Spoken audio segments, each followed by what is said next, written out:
Então, dando continuidade na nossa disciplina, conforme está previsto no nosso cronograma, sempre lembrando, né, pessoal, se cair minha conexão, aquelas que eu sempre falo, né, com relação à conexão e tudo mais, se cair algo do tipo, vocês me avisem ou que vocês aguardem e tudo mais, né, conforme a gente já sempre fala.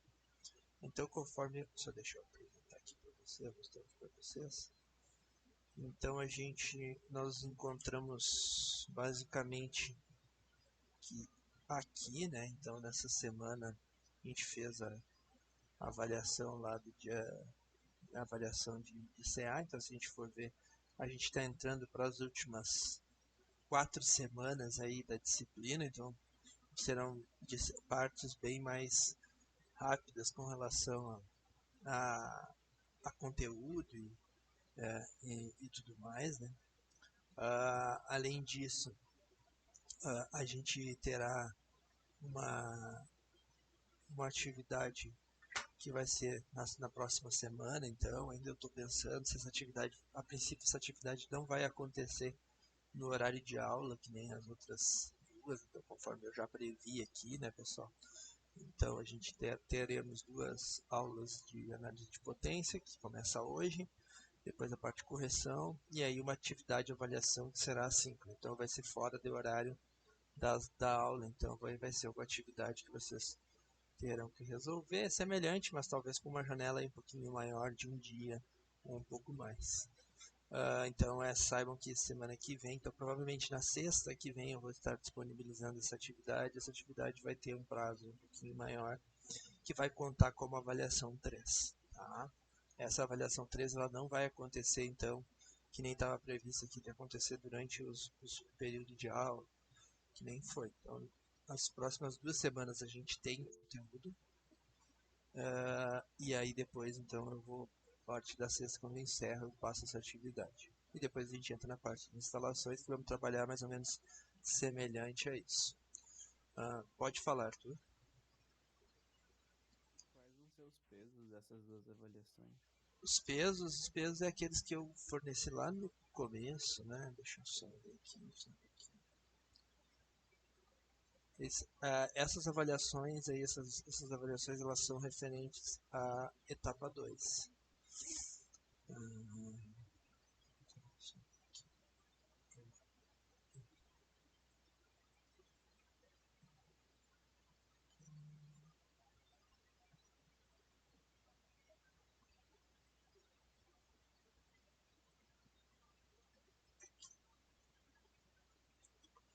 Então, isso aqui é o material da primeira aula, né?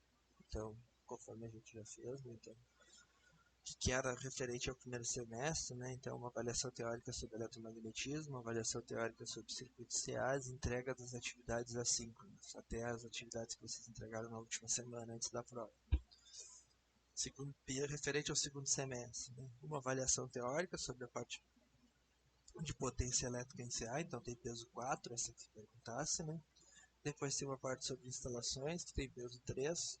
E depois as entregas das atividades assíncronas, que serão realizadas ao longo aí dessa reta final, também tem um peso 3. Ok? Esses são os pesos então, que a gente tem referente ao segundo semestre. Referente à questão de avaliação, como eu vou dizer, de recuperação de notas e tudo mais, né? Uh, e a pessoa que, por exemplo, foi bem, se for bem no primeiro semestre, for bem que é referente ao segundo semestre, depois lá tem na última semana tem previsto uma recuperação, onde vai fazer a recuperação somente daquele semestre ou somente daquela avaliação onde que ele foi mal, né? No caso, por exemplo, se no segundo semestre, se no primeiro semestre vocês não atingiram a nota, mas foram bem na prova de eletromagnetismo e fizeram as atividades simples, só foram muito mal na parte de circuito CA. E vão fazer somente do circuito CA, apenas do conteúdo em que não logrou. Mesmo dentro do semestre eu consigo ainda dividir.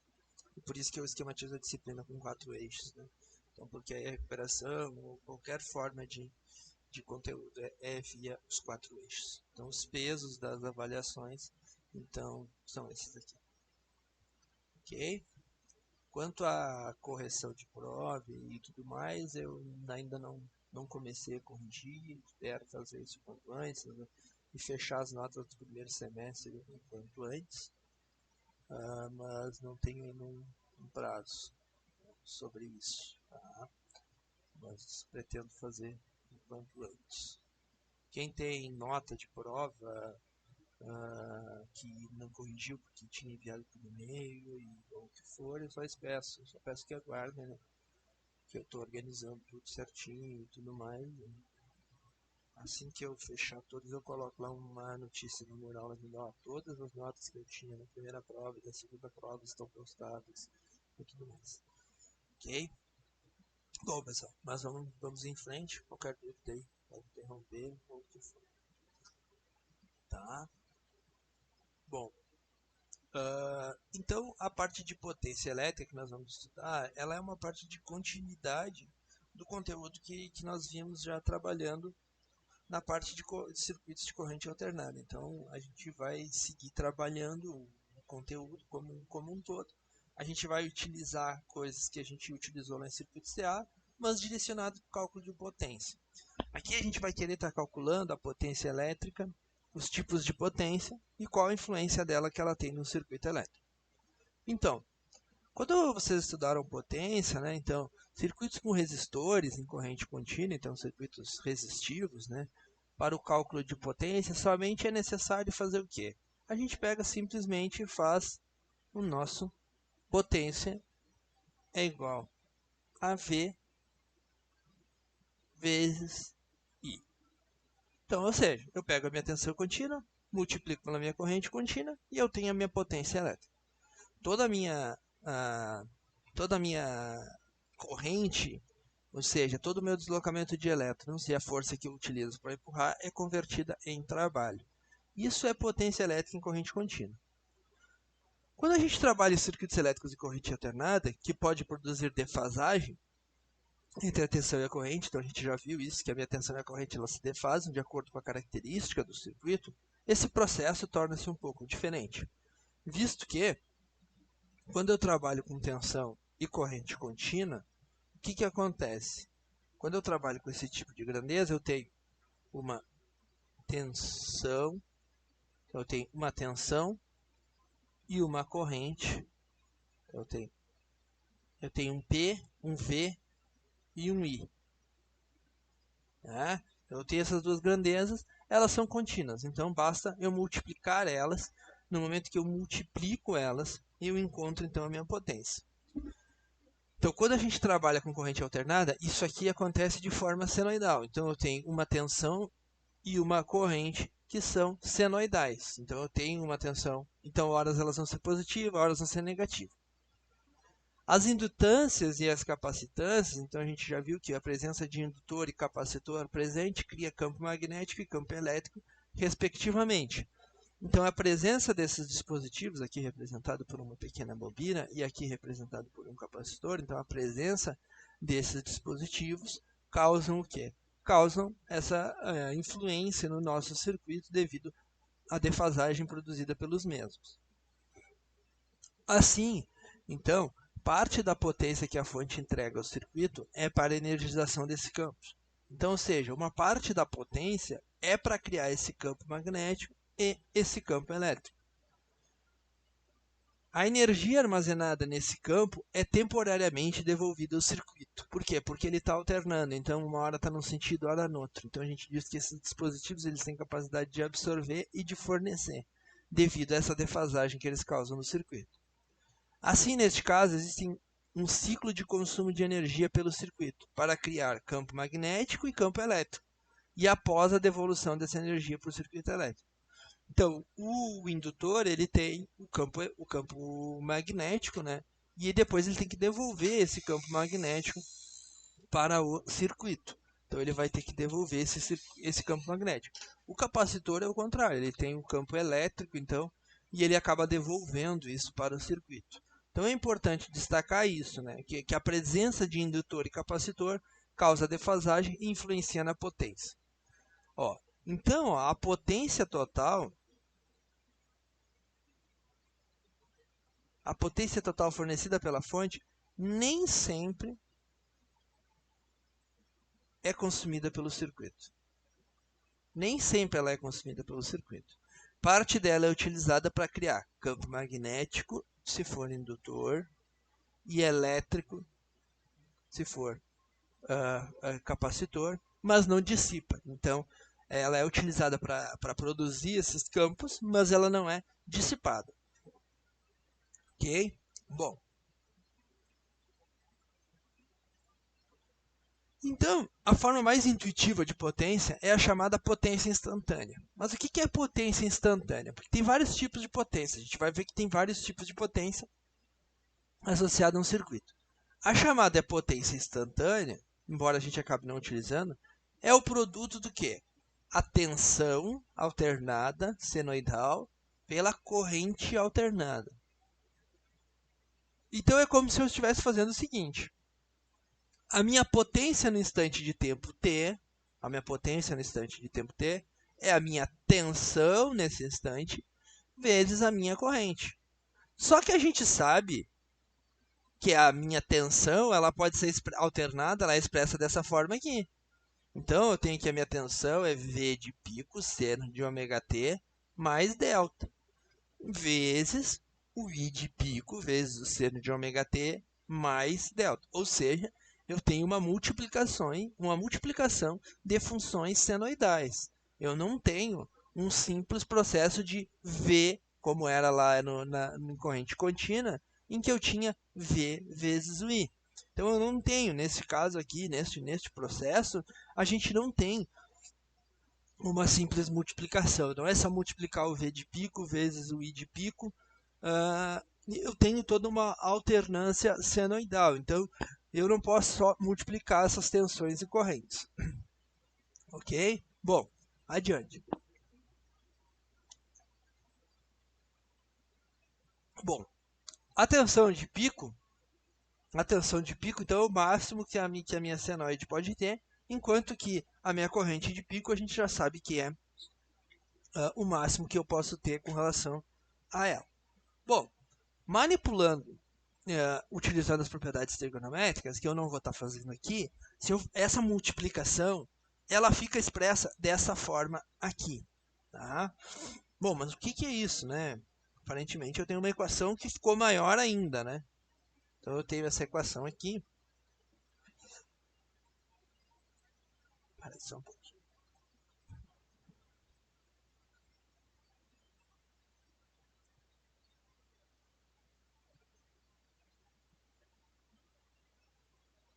Eu tenho essa equação aqui, e essa equação é uma equação em que eu tenho uma parcela, que é 1 meio V de pico e de pico cosseno de φ, menos 1 meio V de pico cosseno de 2 ômega t, mais o ângulo ΔV, mais ΔI.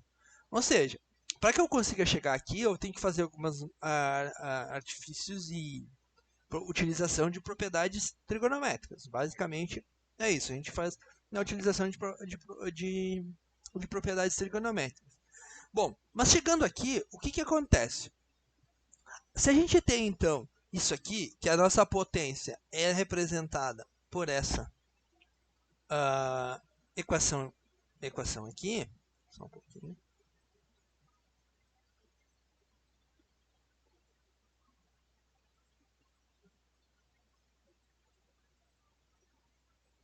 Nota-se a existência de dois termos distintos no cálculo de potência. Um termo constante, que depende apenas dos valores máximos da tensão e da corrente e do ângulo de defasagem entre elas. Então, tem esse valor aqui, então esse aqui, que é isso aqui, tá? Que é essa parte aqui, que é o V de pico vezes I de pico cosseno de φ, e outro que é senoidal, porém com o dobro da frequência. Então, eu tenho uma parcela aqui, que é essa parcela aqui, que ela é senoidal, mas ela é com o dobro da frequência. Então, eu tenho essa parte aqui, que é com o dobro da frequência angular. Mas o que é importante a gente notar aqui quando a gente olha para esses... Se a gente for olhar para essas duas equações senoidais, eu tenho uma tensão que está em vermelho, eu tenho uma corrente que está em verde. O que acontece quando... O que é a potência instantânea? É como se eu pegasse cada um desses pontos. Então, eu vou pegar neste ponto aqui, vou botar aqui. Então, se eu pegar nesse ponto e eu fizer a multiplicação desse ponto vezes esse ponto, vai me dar esse ponto. Se eu fizer a multiplicação desse ponto vezes esse ponto, vai me dar esse ponto. Reparem que aqui mesmo os dois sendo negativo, pelo fato dos dois serem negativo, acontece que negativo vezes negativo me dá positivo. Mas essa senoide ela tem uma característica. Ela está o quê? A tensão e a corrente elas estão em fase. Então eu não tenho defasagem. Então eu tenho somente uma parcela de potência que ela fica acima do eixo. Então aqui está o eixo zero, então toda a minha parcela de potência está acima. Porém, se a gente for perceber o comportamento aqui, a minha potência ela tem o dobro da frequência da minha tensão e da minha corrente. Ó. Por quê? Se eu for analisar entre este ponto aqui, mais ou menos esse ponto, ó, até chegar aqui, ó, quando eu chego nesse ponto aqui, então, quando eu sair daqui, então eu vou fazer o ciclo completo, então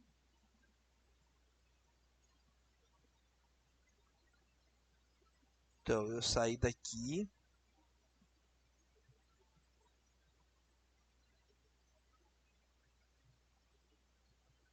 cheguei aqui. Então, aqui eu tenho um ciclo completo de potência, né? Ou seja, fiz uma senoide. Só que se eu for olhar na minha tensão e na minha corrente, elas tiveram apenas metade de um ciclo. Ou seja, elas não completaram um ciclo completo. Basta ver aqui. Se eu marcar, por exemplo, a minha tensão saindo daqui, ó, chegando até aqui, ó, é apenas um semiciclo. Então, isso é uma característica importante que acontece com a potência, que ela acaba dobrando a nossa frequência devido a essa característica que tem aqui. Mas é importante sempre pensar a potência instantânea como a multiplicação ponto a ponto entre os valores de tensão e corrente. Então, eu pego num instante de tempo a tensão naquele instante e a corrente e multiplico e eu encontro o valor da potência instantânea naquele instante de tempo. Então, devido a essa equação, então, que é aquela mesma, só que agora aqui eu separei por duas cores. Então, devido a essa equação aqui, devido à equação de potência, a equação de potência instantânea, ser senoidal, ela possui valores positivos e negativos, os quais são interpretados como? Então, a gente consegue interpretar que essa parcela aqui, que é positiva, o fluxo de energia é dado da fonte para o circuito, isto é, o circuito está absorvendo potência. Então, essa parcela aqui é representada pela absorção de potência, que está dessa mesma cor que está escrita. Enquanto que os valores em negativos, o fluxo de energia é do circuito para a fonte. Ou seja, é a energia armazenada nos campos magnéticos e elétricos do circuito que está sendo devolvida para a rede. Por quê? Porque ela alterna. Então, hora ela carrega um capacitor, hora ele descarrega. Então, ele está alternando. Então, ele está fornecendo energia para a rede. Então, isso acontece devido à presença de campo elétrico e campo magnético. Tá? Então, essa equação aqui, ela surge da onde? Ela surge da multiplicação entre a tensão instantânea e a minha corrente instantânea. Os valores positivos é o fluxo de energia da fonte para o circuito, enquanto que os valores negativos, ela é o contrário, é dos componentes para a fonte. Embora possa parecer estranho, tá, mas um componente vai fornecer para a fonte. Sim, por quê? Porque ele tem capacidade de armazenar energia em campo elétrico ou em campo magnético. Então, analisando agora a potência instantânea para algumas características de circuitos que a gente sabe que tem. Tá? Então, por exemplo, aqui, quando eu tenho um circuito puramente resistivo. Então, nessa parte aqui de cima, eu tenho, no mesmo gráfico, a minha tensão e a minha corrente. Reparem que o circuito é resistivo, se ele é puramente resistivo, a minha tensão e a minha corrente, nesse circuito, elas vão estar em fase. a gente pode notar que o pico da tensão, que está tracejado, acontece no pico da corrente. Se eu multiplicar instantaneamente cada um desses pontos, eu tenho aqui a minha produção de potência. Tá? Então, aqui está a minha produção de potência, aonde que eu vou ter toda essa parcela de potência acima do zero aqui. Por quê?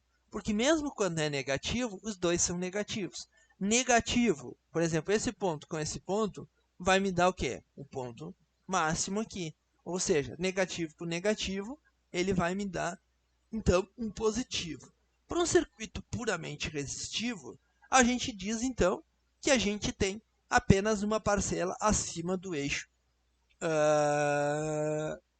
X, do eixo Y, né? Então, eu só tenho uma parcela de potência positiva. Então, eu não tenho uma parcela de potência negativa. Eu só tenho parcela positiva. Então, eu só tenho fluxo de potência. O que estiver aqui é somente do circuito, da fonte para o circuito. Então, é somente energia que está sendo fluindo. A minha fonte está alimentando um circuito. Bom, só que o que acontece quando eu tenho um circuito puramente capacitivo? Ou seja, eu só tenho um capacitor no circuito. Eu noto aqui, que a gente já viu em circuito CA anteriormente, que num circuito em corrente alternada e que eu tenho apenas o capacitor, a minha tensão ela vai estar atrasada em relação à corrente, ou eu posso dizer que a minha corrente está adiantada. E a gente pode notar aqui que a corrente, o pico dela está começando anteriormente em relação à minha tensão. Então, é como se o meu pico da minha corrente estivesse começando aqui. Então, a gente nota aqui claramente que é um circuito com teor capacitivo. Bom, se é um circuito com teor capacitivo, eu vou fazer a multiplicação aqui, então. Eu vou fazer a multiplicação ponto a ponto. Esse ponto vezes esse ponto, dá zero. Então, cada um dos pontos, a gente vai multiplicando. Então, aqui, o que é esse gráfico de baixo? Nada mais é que a multiplicação de cada um desses pontos, ponto a ponto, que produz isso daqui.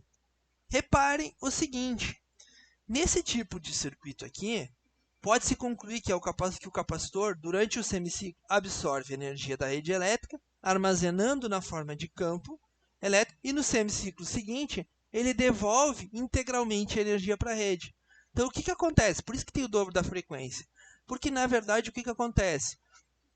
Num semiciclo aqui, num semiciclo, ele faz o processo de absorver, então ele absorve, que é esse que está em amarelo, e já devolve em azul. Absorve, devolve, absorve, devolve, absorve, devolve. E assim sucessivamente. Ou seja, um capacitor, quando ele está em um circuito, ele conectado num circuito, ele não vai produzir, então, ele não vai ter a capacidade de produzir trabalho. Ele simplesmente, ou seja, ele não está convertendo a energia dele em alguma forma de trabalho, como luz, calor ou etc. Não, ele simplesmente absorve uma parcela de corrente, absorve uma parcela de potência e devolve. Tá? Então, isso aqui é o comportamento que acontece no capacitor. Quando a área de cima for igual à área de baixo, que está em amarelo for igual, ou seja, o meu fluxo de potência está sendo devolvido para a rede. Pensem sempre que o que está em amarelo é o que eu estou consumindo de potência e o que está em azul é o que eu estou devolvendo para a rede. Um capacitor, tudo que ele consome, ele devolve. Então, se eu tiver somente um capacitor no circuito, eu tiver somente capacitores, tudo que ele consumir, ele vai devolver. E é isso. Tá? Então, uma parcela, a mesma parcela que é consumida, ela é devolvida. Então, permite concluir que o capacitor, durante o semiciclo, absorve a energia da rede, armazena na forma de campo elétrico. No semiciclo seguinte, ele devolve integralmente essa energia para a rede. Isso para circuito puramente capacitivo.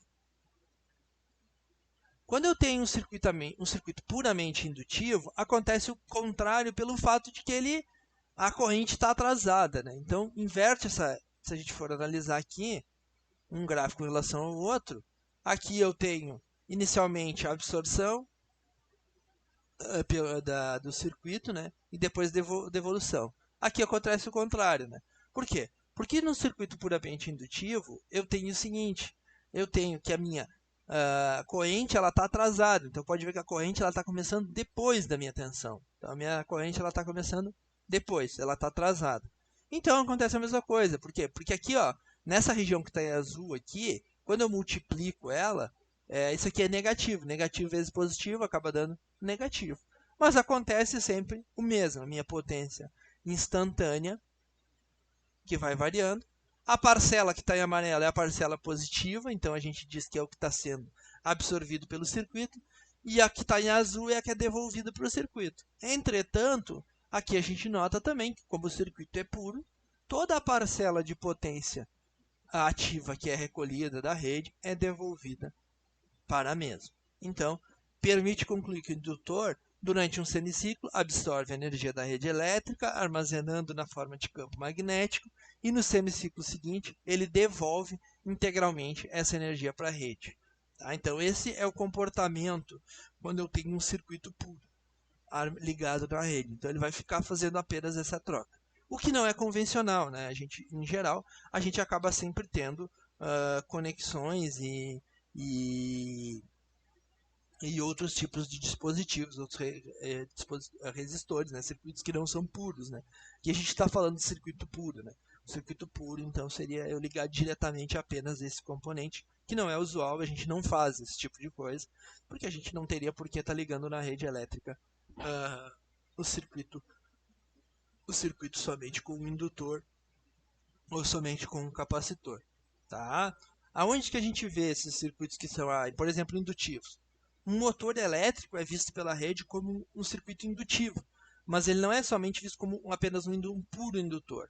Ele é visto como um circuito com teor indutivo. Então, um motor, um transformador, esses dispositivos, eles são componentes que eles têm teor indutivo, mas eles não são um indutor puro.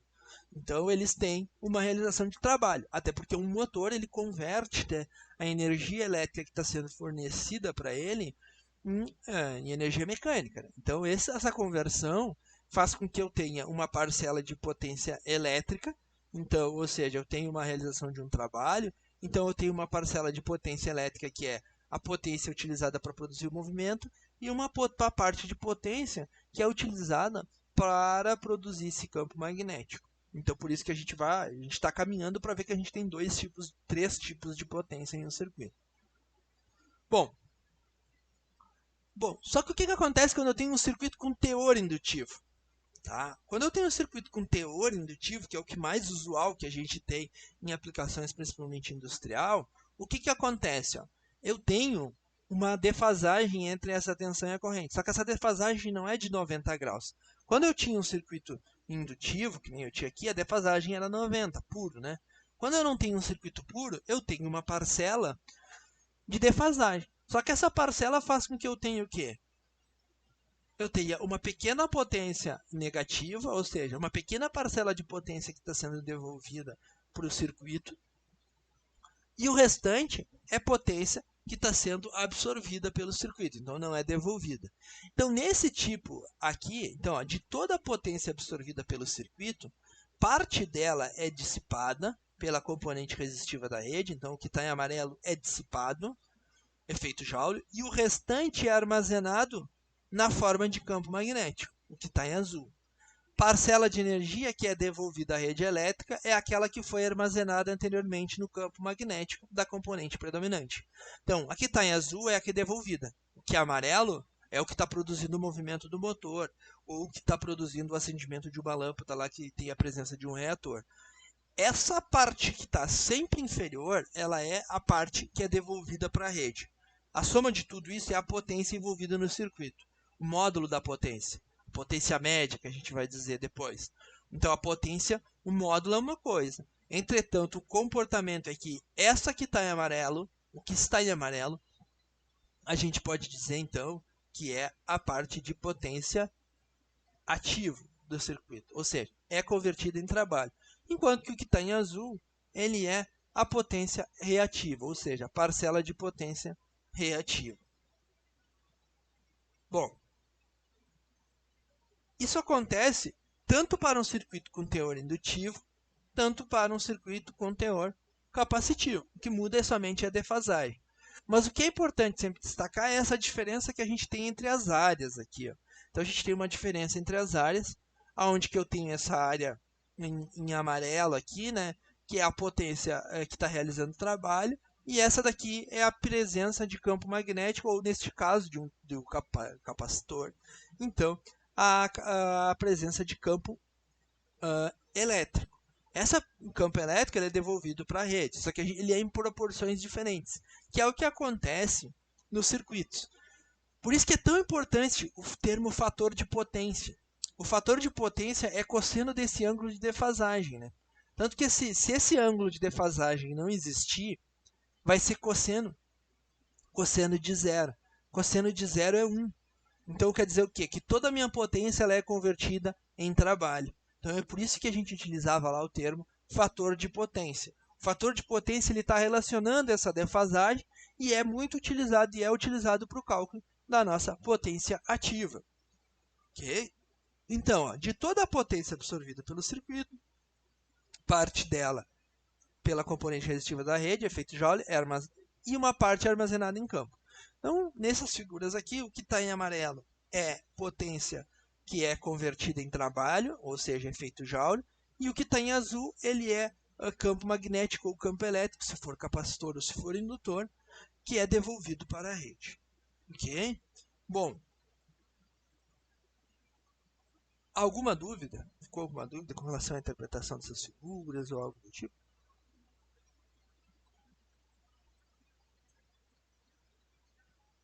Se ficar alguma dúvida, qualquer coisa do tipo, pessoal, só colocar no chat aí, ou como vocês acharem necessário. Ok? Bom, feito isso, então, falei que tem uma parcela que é convertida, então é dissipada pela componente resistiva da rede, efeito Joule. Uma parte dela. Então, eu tenho uma parte que é amarela, que é a parte que é convertida em trabalho, efeito Joule. Eu tenho uma parte que é de campo magnético e campo elétrico. E eu tenho a resultante delas, que é a potência do circuito. Então sempre pensem assim, a amarela é um tipo de potência, a azul é outro tipo de potência. E eu tenho a resultante do circuito, que basicamente é a potência que aí depois eu vou estar dizendo. Então, o que acontece? Essa que está em amarela, a gente chama de potência ativa do circuito. A que está em azul, a gente vai chamar de potência reativa do circuito, que é uma reação do circuito.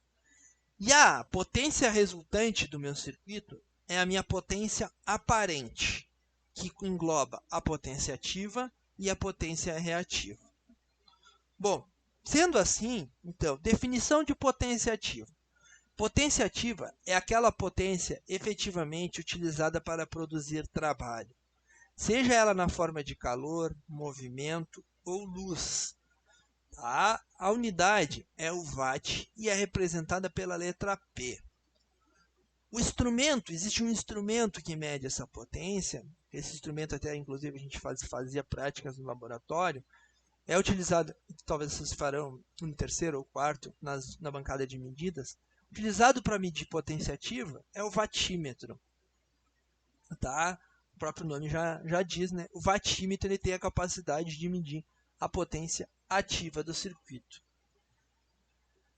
Entretanto, a potência ativa pode ser calculada pela seguinte forma. Potência é igual a 1 meio V de pico vezes I de pico cosseno de φ, onde V de pico e I de pico são os valores de pico da tensão e da corrente, respectivamente. E o φ é o ângulo de defasagem entre a tensão e a corrente. O que é o φ? É o ângulo de defasagem, é o fator de potência. É o ângulo que a minha tensão e a minha corrente estão defasados. Só que a gente, em geral, vocês já devem ter percebido que aqui a gente não gosta de trabalhar com valores de pico, a gente gosta de trabalhar com valores eficazes. Se eu substituir, sabendo que valor de pico, valor eficaz o valor de pico, né? É o valor eficaz vezes raiz de 2, é como se eu fizesse isso daqui, né, pessoal?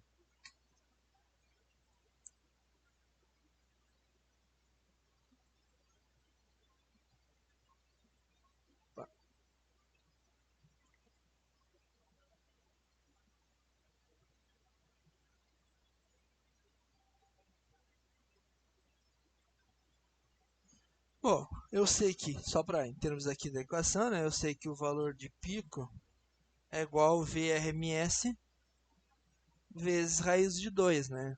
Então, se eu fizesse aqui nesse cálculo aqui dessa equação aqui, eu ficaria assim, ó, com V RMS vezes raiz de 2 vezes IRMS vezes raiz de 2 vezes cosseno de φ, e aí eu tenho aquele 1/2, né?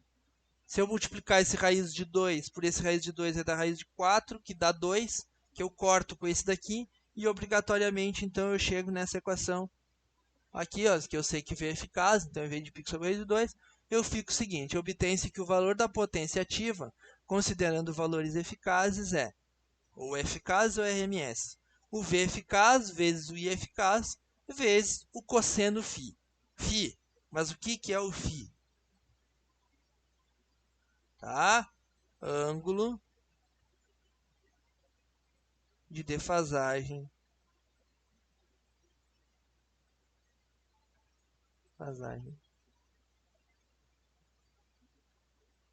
Entre V e I. Tá? Mas o que é esse ângulo? Né? Nada mais é do que o ângulo do fator de potência. Por isso que a gente abordava lá o conceito de fator de potência. É o cosseno desse ângulo aqui. Então, a potência ativa é o que? Utilizada para produzir trabalho. Se fosse analisar nesse gráfico, seria a potência que está em amarelo. Ela é o que é utilizada para produzir trabalho e a gente determina a tensão eficaz vezes a corrente eficaz vezes o cosseno. Aqui, a potência ela não é uma grandeza vetorial, ela é um escalar.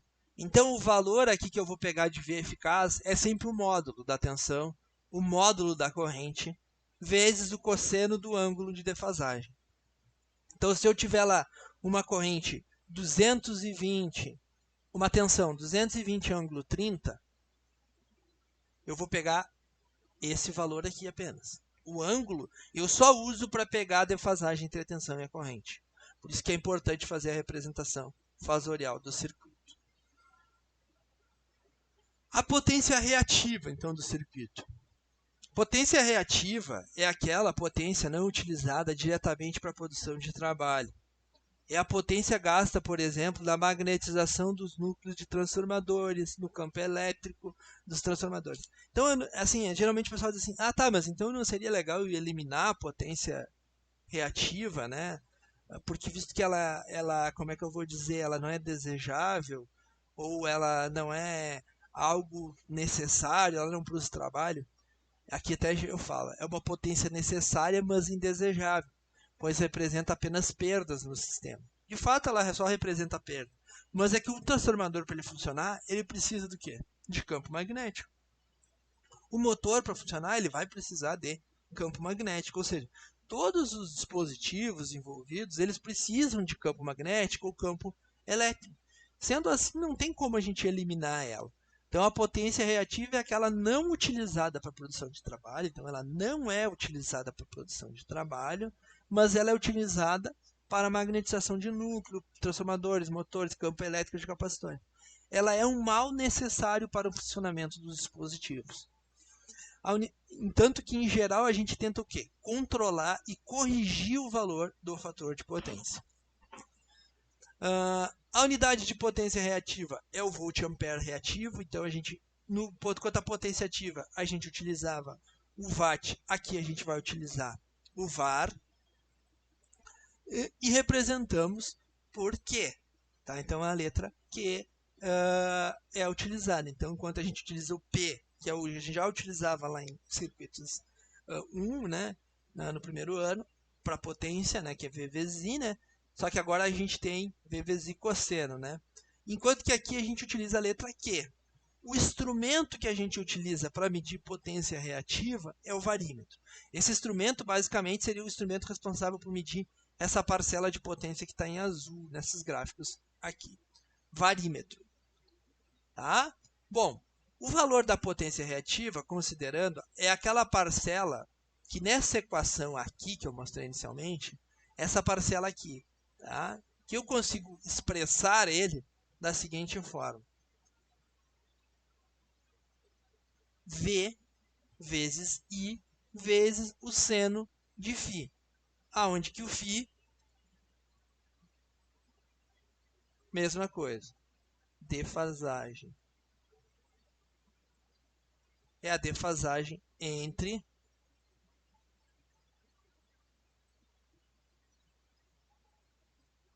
V e I.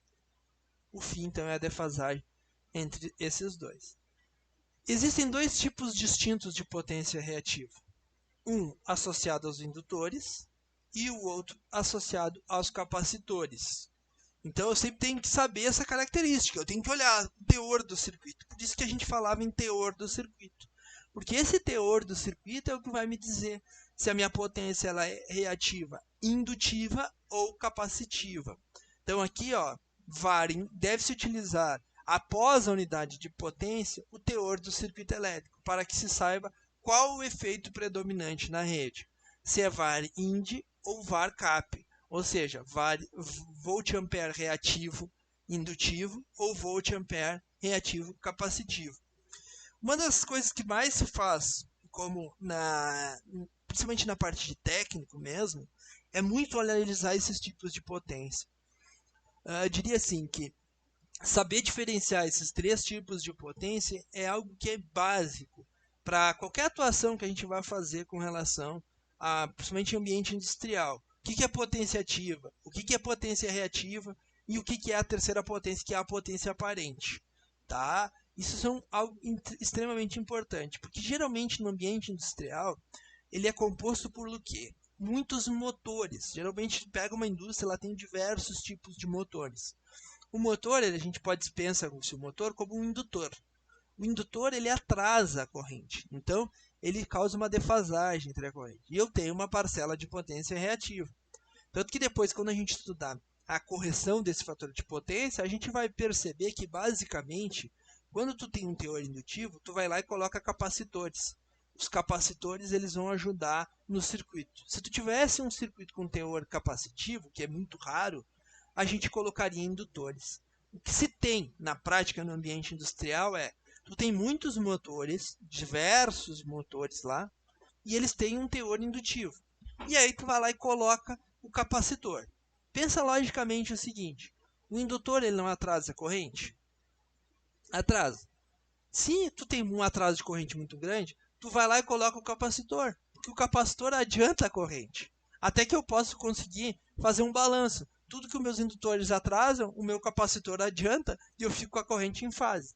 Isso se chama correção do fator de potência, uma das coisas mais utilizadas e que as indústrias estão cada vez fazendo mais, porque é uma das formas de economia. Economia, dinheiro envolve uma questão econômica, ou seja, tu consegue economizar através da correção, por exemplo, no funcionamento de um determinado dispositivo. E por isso que essas grandezas de potência ativa, reativa e aparente são muito importantes. Bom, então eu tenho a parte de potência que é realizar trabalho, eu tenho a parte de potência que é para produzir campo magnético, e eu tenho a parcela de potência, que eu chamo de potência aparente, que é utilizada na especificação da maioria dos equipamentos, e deve ser a potência que as concessionárias supram, então funcione adequadamente, então é a potência que a concessionária tem que fornecer para a indústria, e é a potência que vocês calculavam sempre lá em circuitos de corrente contínua, que é basicamente V vezes I.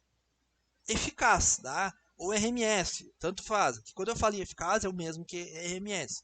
Significa que eu estou pegando o quê? Aquele valor, que é um valor da média quadrática, né? Que é o valor de referência, o 220. Tá? Então, a unidade de potência aparente é o volt-ampere.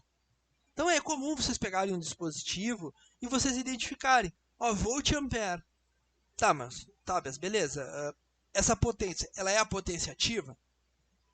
Não, ela é a potência aparente. Aparentemente é o que tu precisa de potência.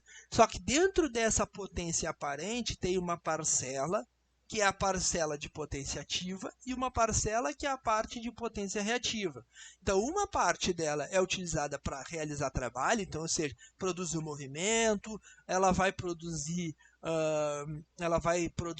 a luz ou o que for, enquanto que a outra parte é para produzir o quê? Campo magnético, campo elétrico ou o que for.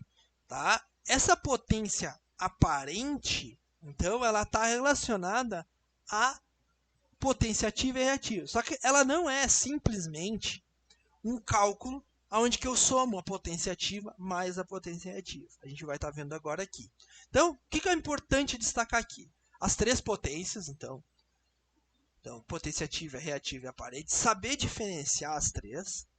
E é importante, nos exercícios que a gente for fazer, sempre calcular a corrente total, a gente vai ter que calcular a corrente total do circuito para poder calcular a potência do circuito, o fator de potência do circuito, para facilitar no cálculo de potência, porque se a gente for analisar aqui, quando eu tenho potência ativa, eu tenho que V vezes I vezes o cosseno φ.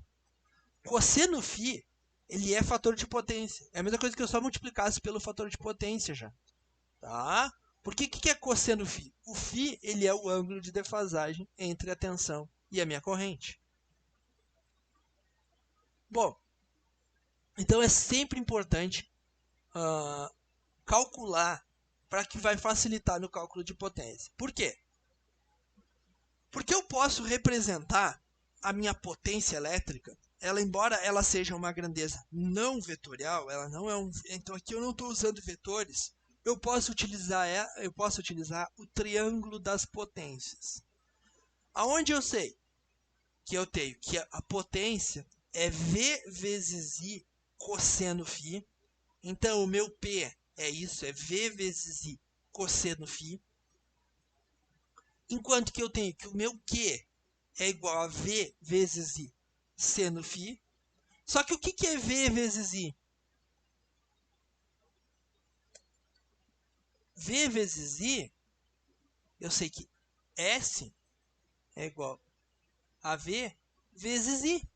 Então eu posso substituir nessas equações aqui e fazer o seguinte, P é igual a S vezes cosseno φ. Q é igual a S vezes seno φ. E S é igual a V vezes I, conforme já está representado aqui, né? Bom, mas se eu consigo fazer isso, eu consigo analisar e ver através de um triângulo, né? Então, se eu fizer cosseno φ, fazendo trigonometria, cosseno φ, que é o cosseno desse ângulo, o cosseno desse ângulo, cateto adjacente, que é o P, que está ao lado, adjacente quer dizer que é ao lado, sobre S. Então, ou seja, eu tenho que o meu P vai ser igual a S cosseno φ. Acabei de fazer aqui. Fazendo trigonometria novamente. O seno de φ. O que é o seno de φ? Cateto oposto, que é igual a Q, sobre S. Então, eu tenho que Q é igual a S vezes o seno φ. Ou seja, eu tenho um Q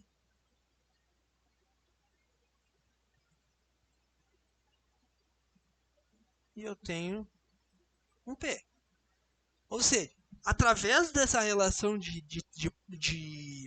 do triângulo aqui, eu consigo calcular praticamente todas as grandezas do meu circuito. Identificar essas grandezas de potência. E aí eu tenho um triângulo retângulo, obviamente que S ao quadrado é igual a P ao quadrado mais Q ao quadrado. Ok? Então, as relações da matemática com a eletricidade, nessa parte corrente alternada, a matemática nos auxilia perfeitamente. E aí eu tenho, então, aqui o triângulo de potência, que eu chamo. Então, o fator de potência, que nada mais é cosseno φ, lá que a gente fazia, que fator de potência é igual a cosseno φ, é o quê? P sobre S. Tá? Então, é outra forma, que lá a gente calculava no nosso fator de potência, que era o cosseno do ângulo de defasagem, mas eu também posso, se eu tiver a potência ativa e eu tiver a potência aparente, eu consigo determinar, então, o meu fator de potência. O ideal é que não exista Q. Então, o ideal era que esse triângulo aqui ele fosse o menor possível. Então, esse triângulo que a gente tem aqui, o ideal é que essa parcela do Q seja a menor possível. até o ponto em que eu tenha que P é igual a S, que aí eu não teria Q. Ou seja, eu não tenho uma componente de campo magnético ou de campo elétrico. Isso seria o ideal. Só que não é o que acontece muitas vezes no circuito. Quanto maior esse ângulo aqui, então quanto maior esse ângulo, maior o meu triângulo, maior a abertura desse ângulo, maior a defasagem entre a tensão e a corrente. E menor é a capacidade que eu tenho de produzir, então, trabalho. Então está tudo relacionado com análise de circuito. Eu olho para um triângulo e eu sei o comportamento de um circuito, por exemplo. Bom, é importante destacar, então, que, em geral, a gente acaba representando o triângulo ora por um lado e ora para o outro, mas aí é só por uma questão de convenção mesmo que eu tenho com relação a um circuito. Tá? Que é um circuito com teor indutivo, eu coloco o triângulo para cima, e com circuito com teor capacitivo, eu coloco o circuito para baixo. Isso é só por uma questão de que está fornecendo campo elétrico ou campo magnético. Mas é só uma questão de convenção. Em termos matemáticos, não vai mudar em nada. Talvez depois auxilie um pouco na questão da compreensão da correção do fator de potência. Então, assim, o que acontece? Na verdade, a potência não é um fasor, então é importante destacar a grandeza fasorial vetorial, é sim uma grandeza escalar. Essa representação por vetores, que nem a gente faz aí, utilizando até essa representação de para cima e para baixo, no entanto, é muito útil e não tem contraindicações da gente acabar utilizando ela representando para cima e para baixo. Porque o que acontece? Basicamente, quando for indutor, ele vai te fornecer um determinado tipo de potência reativa. E quando for capacitor, ele fornece como se fosse para baixo aqui. Então, é como se fosse algo assim. Deixa eu só ver se eu consigo.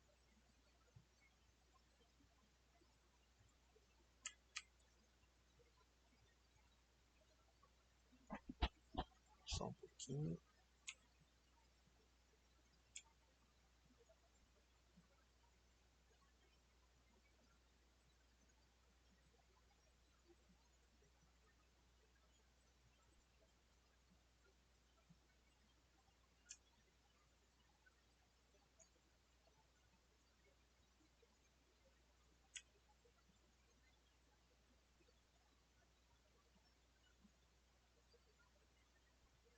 Sim. Deixa eu dar uma ajeitadinha aqui para...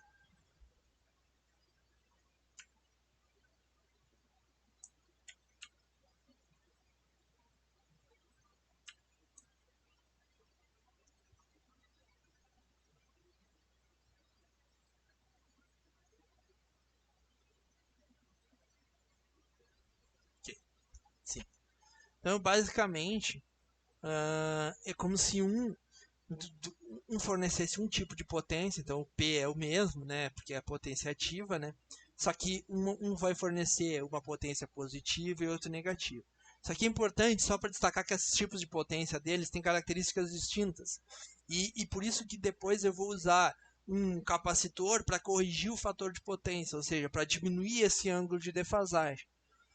Então eu adiciono um capacitor, por exemplo, para fazer com que eu diminua esse ângulo de defasagem.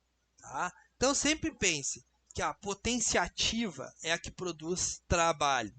A potência reativa é aquela em que ela não é, como é que eu vou te dizer, ela não é algo que a gente deseja, mas é algo necessário para o funcionamento. Ativa é trabalho, reativa é para funcionamento de campo elétrico e de campo magnético. E a aparente, ela relaciona, através, então, que a gente já viu, de a forma da soma quadrática, da potência ativa e da reativa. Então, o S ele é uma hipotenusa de um triângulo, então que associa uma potência ativa com uma potência reativa. Costumem sempre, quando fazerem um exercício, representar, então, e utilizando essa simbologia e também essa questão da potência ativa e reativa. Bom, mas o que é importante a gente sempre destacar num exercício? Se eu tiver um circuito, por exemplo, como eu tenho esse circuito aqui, esse circuito 1, exemplo 1, o que eu preciso para fazer os cálculos de potência? Basicamente, o que a gente estudou em corrente alternada até agora, a gente vai seguir utilizando. Então, se vocês tiverem um circuito lá, eu der algum circuito com as reatâncias ou o que for, vocês vão ter que saber qual é a corrente total do circuito. Vocês precisam saber a corrente total do circuito, para que aí vocês consigam fazer o cálculo de potência ativa, reativa e aparente. Bom, então dado esse circuito aqui, eu tenho que calcular a corrente total, já botei para calcular a corrente total, mas mesmo que não pedisse a corrente total, se eu pedisse apenas a potência ativa, reativa e aparente, eu ia ter que calcular a corrente total. Então, o que a gente viu ali na avaliação 2, na questão de circuitos em corrente alternada, a gente vai seguir utilizando aqui também para o cálculo de potência. Bom, então, dado esse circuito, algumas coisas, então, primeira coisa, né, então já relembrando, né, primeira coisa que a gente sempre vai ter que fazer, sempre lembrando, ó, essa fonte só diz assim, ó, 220, 60 Hz. Então significa que essa aqui é uma fonte 220, ângulo zero. Ah, e que o meu ômega é igual a 2πf, que a gente já viu. Então aqui é 6,28 vezes 60. Então, aqui vai ser igual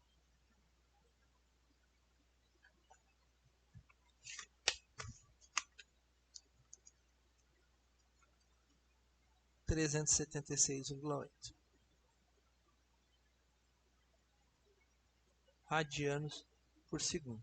Bom, então eu tenho que calcular aqui as minhas reatâncias, né? Então eu sei que o meu, eu vou chamar, aqui é Z1, Z2 e Z3. O meu Z2 é igual a um XL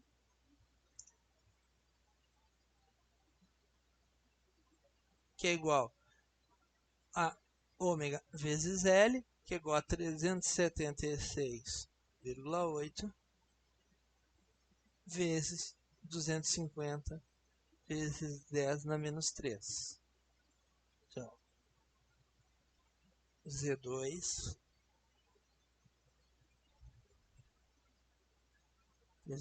vezes 250 exp na menos 3, que vai ser igual a J 94,2. Bom, o meu Z3 é igual a XC, que é igual a 1 sobre ômega C, que é igual a 1 sobre 376,8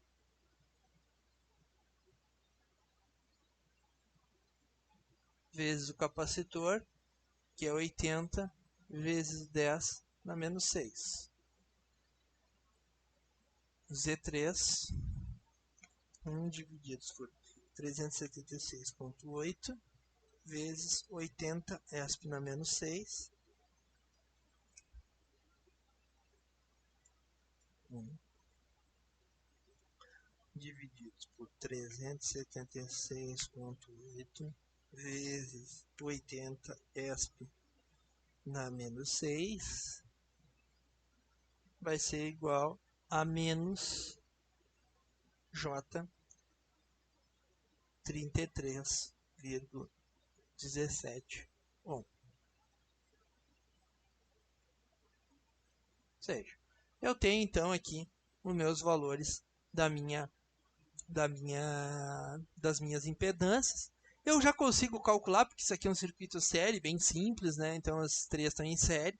Então eu sei que o meu Z equivalente, porque para que eu possa calcular o meu I total do circuito, a gente sabe que o I total, o I da fonte, vai ser igual ao V da fonte sobre a minha impedância equivalente. Então eu vou ter aqui que eu tenho 220 ângulo zero sobre a minha impedância equivalente. Então, eu tenho que a minha impedância equivalente é igual a Z1 mais Z2 mais E3.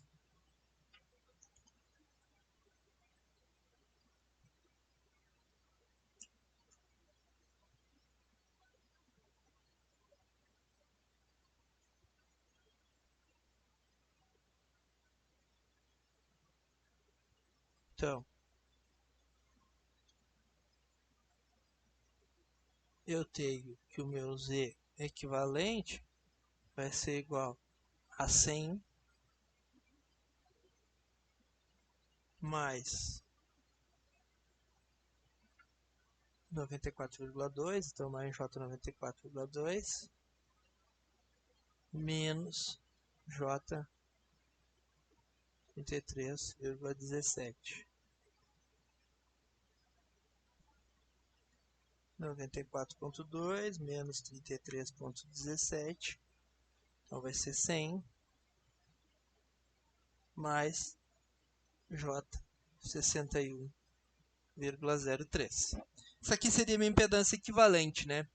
Só que para que eu possa fazer o cálculo, então, dessa corrente total, eu preciso que essa impedância equivalente ela esteja nas coordenadas polar, né? A gente sabe que tem que passar para polar. Então, vamos estar abrindo aqui para a gente fazer a conversão.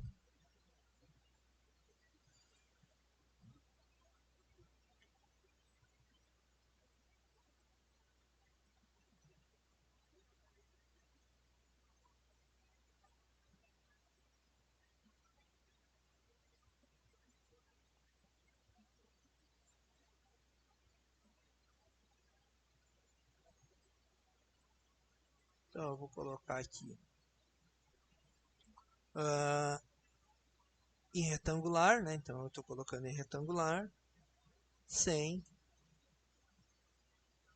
61,03. Então, eu tenho que o meu Z equivalente, o meu Z equivalente na forma polar, pode ser expresso da seguinte forma.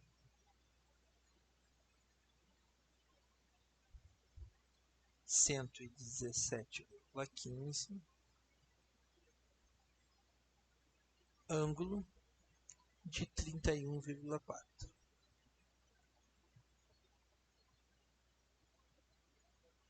Bom, então 117,1, 31,4. Então 117,15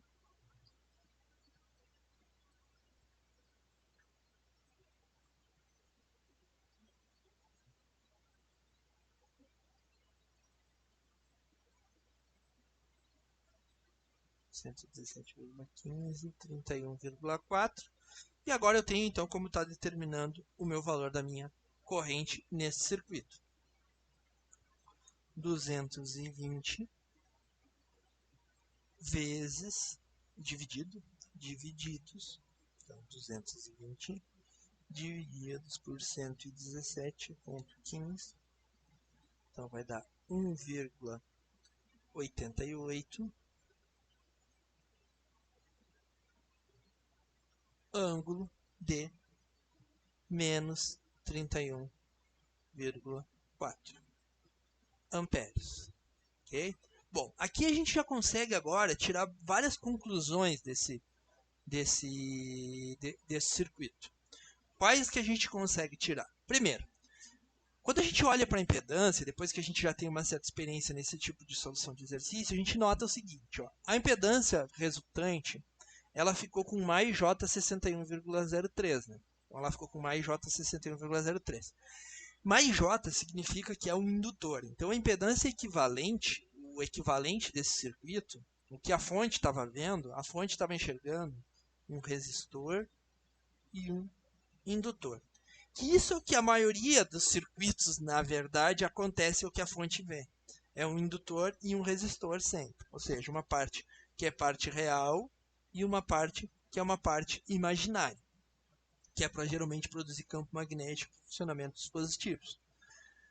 Além disso, o ângulo, esse ângulo que aparece aqui na impedância, ele sempre vai ser o ângulo de defasagem entre a tensão e a corrente. Ele sempre é o ângulo de defasagem. Por quê? Porque não importa onde a tensão estiver, Se a tensão tivesse no 30 aqui, se a tensão tivesse no 30, esse ângulo ia dar 30 menos 31, ia dar menos 1,4. Mas a distância entre a tensão e a corrente permaneceriam a mesma. Basta ver na representação fasorial que a gente vai fazer na B agora aqui. Representação fasorial e o fator de potência do circuito. Bom, a representação fasorial, eu sei que eu tenho a minha tensão no 220, então, no ângulo zero, né? Então eu tenho aqui a minha tensão. E como é um indutor, eu sei que ele vai estar menos 30 graus para baixo aqui.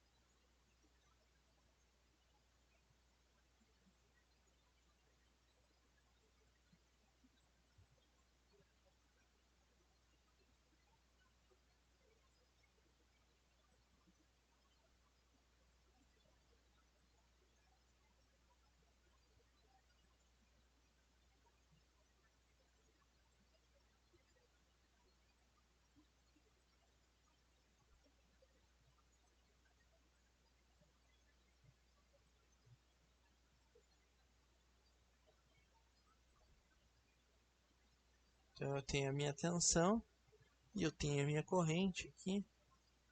Essa defasagem que tem aqui,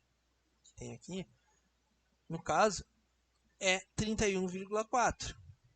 Tá? Esse ângulo eu posso chamar φ como sendo 31,4. Esse ângulo nada mais é do que o ângulo do fator de potência. Ele é o ângulo de defasagem. E ele vem diretamente da onde? Da nossa impedância. Da nossa impedância que tem aqui. Independente se a tensão estivesse lá no 30, porque o que importa é a diferença entre esses dois ângulos. Quando ele está no zero é fácil, né? Porque é o ângulo da corrente, também é o ângulo da impedância, que também é o ângulo do fator de potência. Mas quando a tensão não está no zero, o ângulo da corrente também não é o mesmo ângulo do fator de potência. Mas o ângulo da impedância, sim, sempre vai ser o ângulo do fator de potência.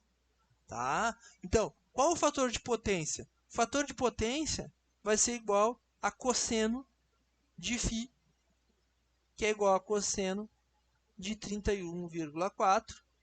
Então, o meu fator de potência é igual a 0,85. Ing. O fator de potência ele é um fator, então ele não tem uma unidade, mas eu sempre coloco ali dizendo se ele é indutivo ou capacitivo. Tá? Bom, feito isso, agora a gente entra na parte do cálculo de potência mesmo. E o exercício pede que eu calcule a potência ativa, reativa e aparente. Tá? Então, a minha potência ativa é igual a V vezes I vezes o cosseno φ. Aquilo que eu falei lá, eu vou pegar só o módulo, isso aqui é uma grandeza escalar, então vai ser só 220. Eu não levo o ângulo, tá? Não levem os ângulos. O I, 1,88, apenas 1,88. Vezes, não levo o ângulo também. O cosseno, qual o cosseno? Desse ângulo aqui, que é o ângulo de defasagem entre a tensão e a corrente. Cosseno de 31,4. Vai ser igual a 220 vezes 1,88 vezes cosseno de 31,4, que a gente já fez, que é 0,85, que é o próprio fator de potência. Então, eu tenho que o P vai ser igual a 220 vezes 1,88 vezes 0,85. É igual a 351,56 watt. Isso aqui é a minha potência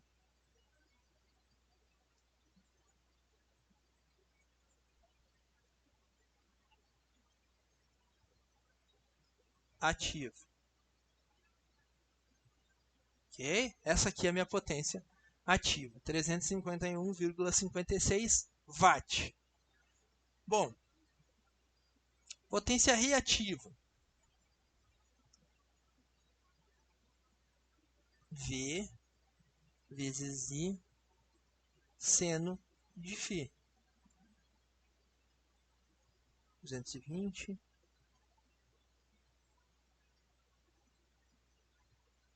vezes o seno de 31,4.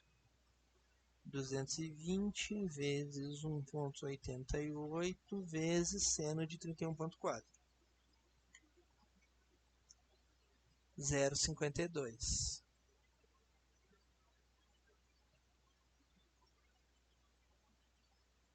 Pessoal, tem um erro aqui. É potência reativa, né? Usei a letra errada aqui, ó. Estou usando a letra errada. Potência reativa, ó, conforme a gente já viu, potência reativa, só vou mostrar aqui na aula aqui. Potência reativa, ele é o Q? Q igual a V vezes I seno φ.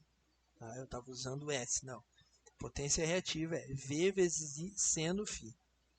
Então aqui, ao invés de S, é Q. Então, o meu Q vai ser igual a 220 vezes 1,88. Então, 220 vezes 1,88 vezes 0,52. 215,07. Então, é igual a 215,07. Isso aqui, volt ampere. Ind. Ele é ind porque teu fator de potência é indutivo e eu tenho uma defasagem entre a minha tensão e a minha corrente. Bom, o S, basicamente, que é o que geralmente vem especificado nos equipamentos, ele nada mais é do que V vezes I, que é a corrente do circuito. Então, vai ser igual a 220 vezes 1,88. 220 vezes 1,88 vai ser igual a 413,6 VA. Ou seja, é outra unidade também que eu tenho que estar utilizando, 413,6 VA. Tá? Então, potência ativa, volt ampere reativo, potência ativa, watt, potência reativa, volt ampere indutivo ou capacitivo, potência aparente, volt ampere. Por que nos equipamentos vem a potência aparente? Primeiro, que a partir dessa corrente, dessa tensão, é que eu determino a isolação do dispositivo. Eu vou olhar para essa corrente aqui e ver, ó, eu preciso de um fio ou de um condutor que suporte este valor de corrente. Tá? Tanto quanto que é eficaz esse dispositivo, a gente pode dizer assim, ó, o que é melhor? É melhor sempre que o valor da potência reativa seja o menor possível. O que é ideal é que ele fosse zero, ou que ele seja o menor possível. Quanto menor o que, melhor para nós. Ok? Para o dispositivo que tiver. Represente o triângulo de potência. Basicamente, então, eu tenho o seguinte.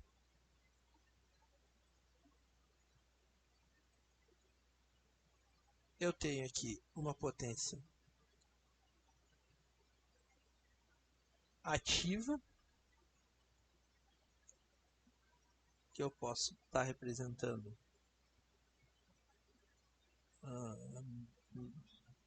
da seguinte forma. Vou tentar até manter uma certa escala aqui.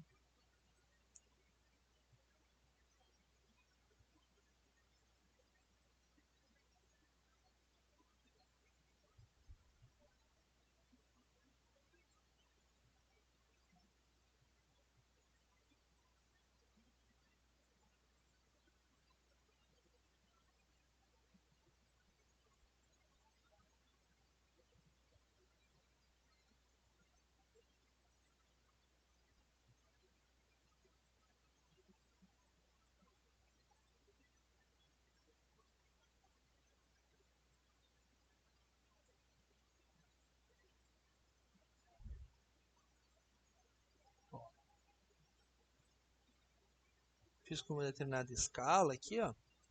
E pode ver que esse ângulo que está dando aqui em torno de 30 é o mesmo ângulo do fator de potência.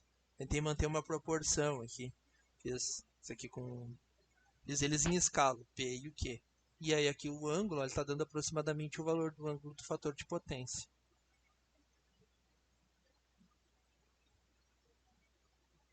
Então, aqui eu tenho o meu S. Aqui eu tenho o meu Q. E aqui eu tenho o meu P. Aqui eu tenho o ângulo do meu fator de potência. Importante também destacar o seguinte, que quando a gente calculou o S, a gente fez V vezes I, né? Mas como eu tinha o P e o Q, eu poderia fazer. Não vai dar exatamente igual, mas vai dar muito aproximado. Se eu fizer assim, ó, que P ao quadrado mais Q ao quadrado é igual a S ao quadrado. Então, por exemplo, se eu pegasse lá, então, eu poderia escrever ao contrário, né, para fazer a equação da fórmula. S ao quadrado é igual a P ao quadrado mais Q ao quadrado. Tá? Bom, eu tenho que o meu S vai ser igual ao meu P, então, que é 351,56 ao quadrado, mais Q, que é 215,07 ao quadrado. Então, eu vou colocar com S ao quadrado. Igual, vou fazer isso aí direto na calculadora. 351,56 ao quadrado mais 215,07 ao quadrado. Isso aqui vai dar esse valor aqui. 169.849,54. Como esse S está ao quadrado, eu tenho que escrever da seguinte forma. S é igual a raiz desse valor. 16.984,54. Raiz disso daqui. Aproximadamente, então, deu 412,13. Obviamente que ele vai dar uma diferença. Por quê? Porque eu estou considerando valores ao quadrado. Quando eu elevo o quadrado, eu arredondo. Aqui, na verdade, eu já somei direto na calculadora. Mas então tem uma certa diferença. Mas 412 para 413, né? Então, eu poderia resolver dessa forma ou dessa. Tá? Tanto faz aqui para encontrar o S. Tá? Ou para encontrar qualquer um deles. Basicamente, pessoal, se eu der para vocês o fator de potência, que é esse, uma coisa que é importante destacar. Fator de potência é igual a cosseno de φ. Tá? É cosseno de φ. Então, por exemplo, neste caso aqui, o meu fator de potência, a gente calculou, deu 0,85 índio. Então, eu sei que é 0,85. Então, se eu der para vocês assim, eu sei que o meu fator de potência é igual a 0,85. Como que eu descubro o ângulo? Como que eu vou saber o ângulo? É fazer cosseno na menos 1, porque eu sei o quê?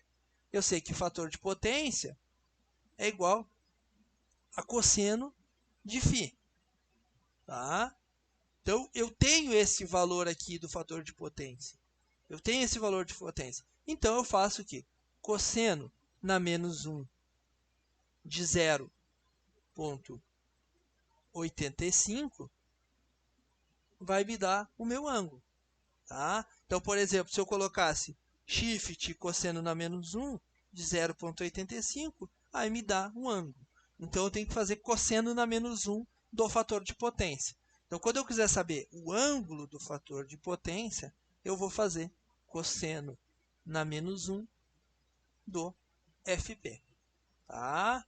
Importante também destacar isso daí, porque alguns exercícios eu passo apenas a potência ativa e o fator de potência. É muito comum a gente identificar e ter esses exercícios onde que a gente tem o S e o fator de potência. E a partir disso daí, a gente consegue, inclusive, chegar no valor da corrente, porque se eu tiver o S e o fator de potência, e eu tiver atenção, eu já consigo calcular, por exemplo, o I, eu consigo calcular o P, o Q e todas as outras grandezas. Ok? Importante sempre relacionar. Viram que aqui também é importante de destacar que eu consigo fazer em escala o meu triângulo. Então, o meu triângulo eu consigo fazer ele em proporção, que vai me dar, então, aqui o fator de potência.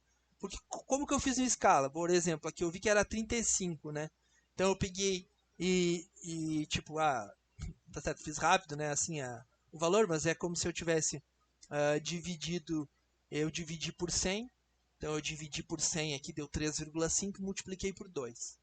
Fiz a mesma coisa aqui. Dividi por 100, dá 2, fiz 2. Então, eu fiz esse aqui com 4 e esse aqui com 7.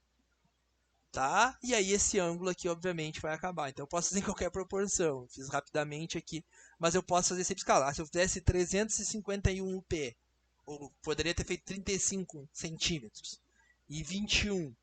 Se eu fizesse isso, igual eu encontraria, então, esse ângulo aqui. Então, dá para se manter uma certa escala. A forma de encontrar o S, eu particularmente, se eu tenho o V e o I, eu prefiro fazer dessa forma como a gente fez aqui. Mas nem sempre eu vou ter o circuito.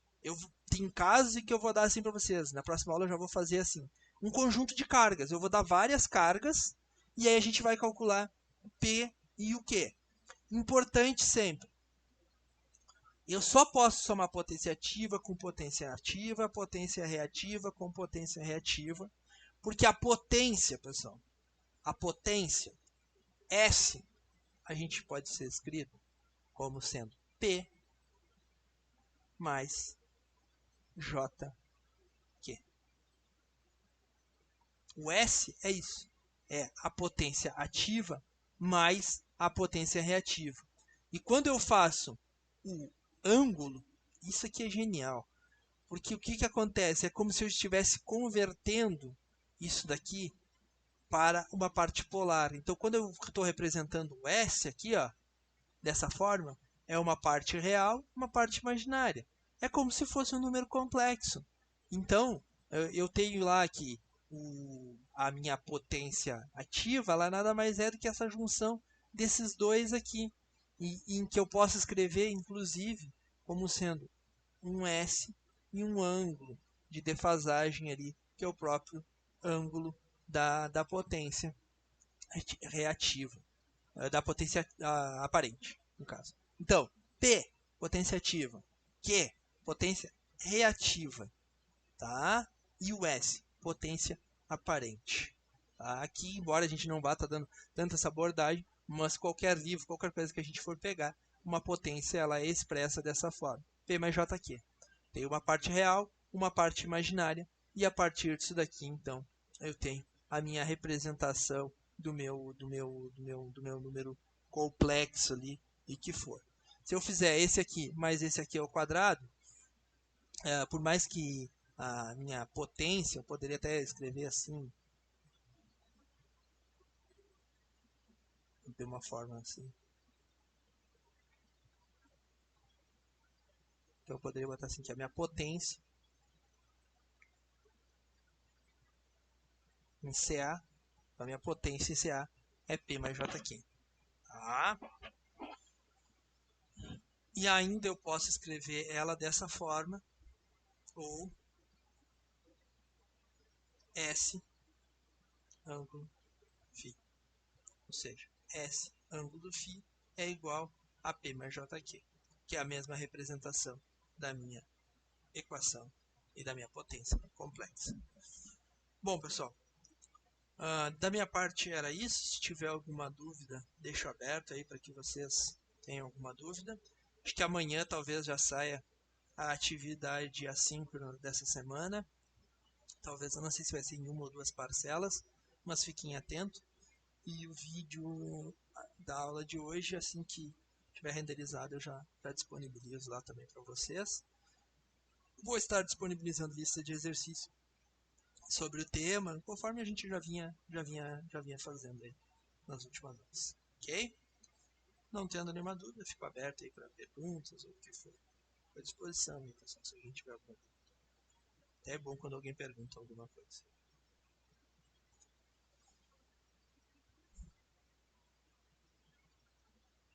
Ok? Nenhuma dúvida, tudo entendido, tudo dominado, então estão liberados aí. Ficam à vontade.